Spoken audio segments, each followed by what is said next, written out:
Hello friends, तो कैसे हैं आप लोग। उम्मीद करता हूं कि आप लोग अच्छे ही होंगे। तो फ्रेंड्स, कल हम लोग एक्सरसाइज 1.1 का सवाल नंबर 2 तक पूरे बढ़िया तरीके से पढ़ लिए थे।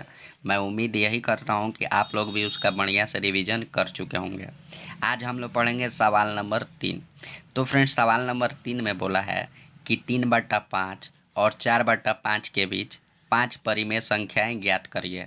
तो सबसे पहले फ्रेंड्स, कल हम जो काम किए थे वही आज भी करेंगे। सबसे पहले हम लिखेंगे 3/5 और लिखेंगे 4/5। इसको वही करेंगे, एक बढ़ा के गुना करेंगे, यानी 6/6 से गुना करेंगे, या फिर 10/10 से गुना कर लेते हैं ताकि हमारा कैलकुलेशन क्या हो, ईजी हो। तो हम 10/10 से गुना कर लेते हैं, तो ये हो जाएगा 30/50। उसी तरह ये हो जाएगा, अगर इसको हम 10/10 से गुना करते हैं तो ये हो जाएगा हमारा 40/50। अब बताइए फ्रेंड्स, 30/50 और 40/50 के बीच में हम लोग ईजिली 5 परिमेय संख्याएं लिख सकते हैं। क्या लिख सकते हैं? 31/50, 32/50,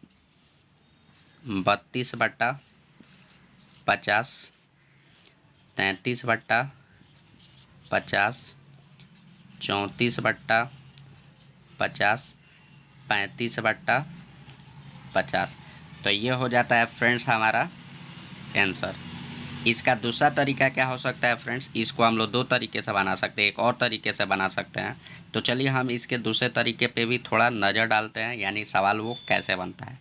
तो देखिए फ्रेंड्स, 3/5 को अगर हम कन्वर्ट करें, 3/5 को अगर हम दशमलव में बदलेंगे तो इसके बदले में हम लिख सकते हैं 0.6 लिख सकते हैं।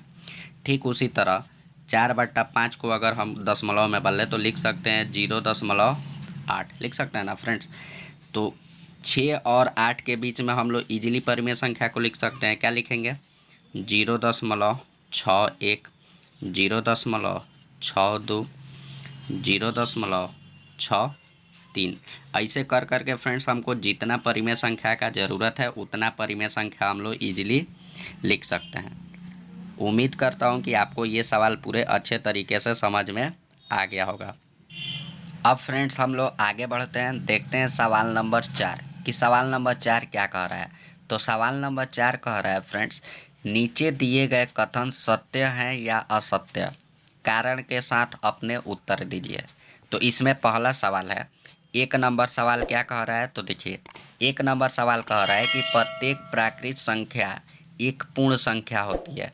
तो इसके बारे में बताना है कि ये सत्य है कि असत्य। तो प्राकृत संख्या एक पूर्ण संख्या होती है, ये कथन बिल्कुल सत्य है। ये कथन बिल्कुल सत्य है। क्यों सत्य है? तो फ्रेंड्स, हम लोग जानते हैं कि जो प्राकृत संख्या होता है वो गिनती की संख्या को कहते हैं। यदि उसी में हम जीरो मिला देते हैं तो वो एक पूर्ण संख्या होती है। तो हम कह सकते हैं कि जो प्राकृत संख्या होती है वो पूर्ण संख्या में शामिल होती है। अब आता है फ्रेंड्स सवाल नंबर 2। तो सवाल नंबर 2 क्या कहता है? देखिए, प्रत्येक पूर्णांक एक पूर्ण संख्या होती है, ये कथन सत्य है या असत्य, इसके बारे में हमको बताना है। तो प्रत्येक पूर्णांक एक पूर्ण संख्या होती है, तो फ्रेंड्स ये बिल्कुल असत्य है। क्यों असत्य है? क्योंकि हम लोग जानते हैं कि जो निगेटिव पूर्णांक होता है, यानी जो ऋणात्मक पूर्णांक होता है, वो पूर्ण संख्या में शामिल नहीं होगा। क्योंकि फ्रेंड्स, पूर्ण संख्या जो होता है, पहले हम इसको लिख देते हैं असत्य।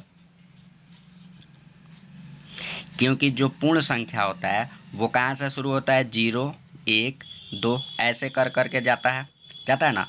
लेकिन जो ऋणात्मक पूर्णांक संख्या है, जैसे जो -1 होगा, -2 होगा, -3 होगा, तो ये तो हमारा पूर्ण संख्या है नहीं। तो इसीलिए ये कथन क्या है? बिल्कुल असत्य। अब फ्रेंड्स आता है सवाल नंबर इसमें का 3। तो इसमें का 3 नंबर सवाल क्या कह रहा है कि प्रत्येक परिमेय संख्या एक पूर्ण संख्या होती है, इसके बारे में हमको बताना है कि ये सत्य है कि असत्य। तो ये कथन भी बिल्कुल फ्रेंड्स असत्य है। क्यों असत्य है? तो इसका कारण जानिए कि हम लोग जानते हैं कि जो परिमेय संख्या होता है उसको हम लोग P/Q के रूप में लिख सकते हैं। तो फ्रेंड्स बताइए, जो 2/3 है, क्या एक पूर्ण संख्या होगा? परिमेय तो है लेकिन ये पूर्ण संख्या होगा नहीं। क्यों?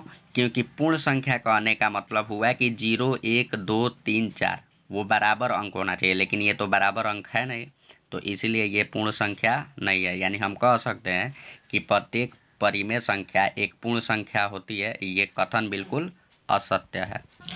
उम्मीद करता हूँ फ्रेंड्स कि आपको ये सभी सवाल बहुत ही अच्छे से समझ में आया होगा। यदि आपको समझने में कोई भी परेशानी हुई है तो आप इस वीडियो को दोबारा देख सकते हैं। तो फ्रेंड्स, ऐसे ही और वीडियो देखने के लिए इस चैनल को लाइक कीजिए, सब्सक्राइब कीजिए और अपने दोस्तों के साथ इस वीडियो को ज़्यादा से ज़्यादा शेयर करिए।